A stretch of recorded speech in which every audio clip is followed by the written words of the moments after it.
South Africa will finally be getting a taste of international football for the visually impaired later this month. This is thanks to the efforts of Jack Msibi, the founder of Corinthians Africa, a non-profit organization in the south of Johannesburg. His work is finally bearing some fruit.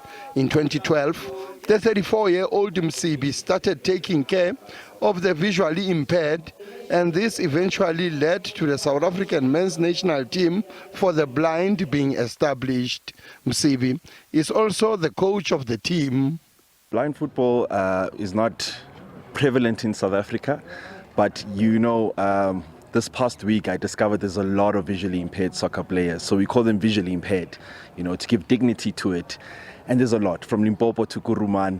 And it's an existing sport in the country, but there are no platforms, there are no leagues, there are no clubs. So Corinthians happens to be one of the organizations that is pushing for blind soccer in the country.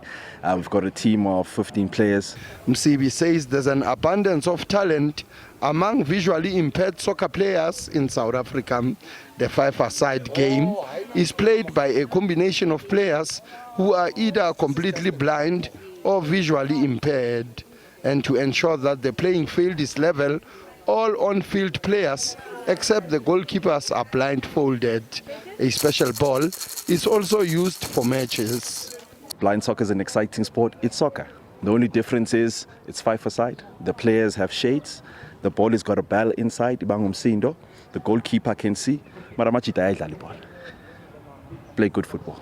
South Africa's participation at the Games was made possible by the South African BRICS Youth Association.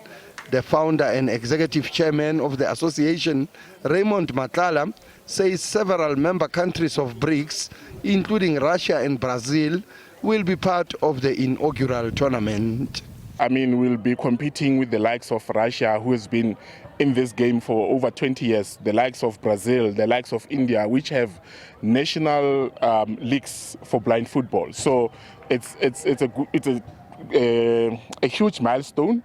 And I actually had a discussion with my Brazilian counterpart, and he was flexing to me that he will be bringing the Brazilian national team.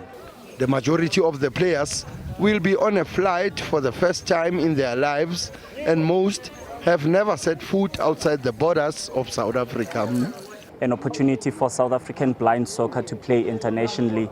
I myself started participating in what was recognized as blind soccer when I was at primary school, high school, a little bit of it.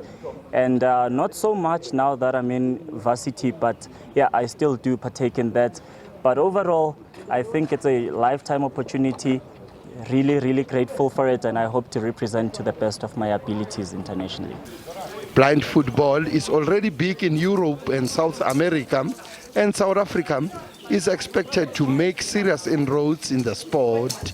Plans are also afoot to establish a women's national team in the country. Sfiso Ramara, SABC News, Johannesburg.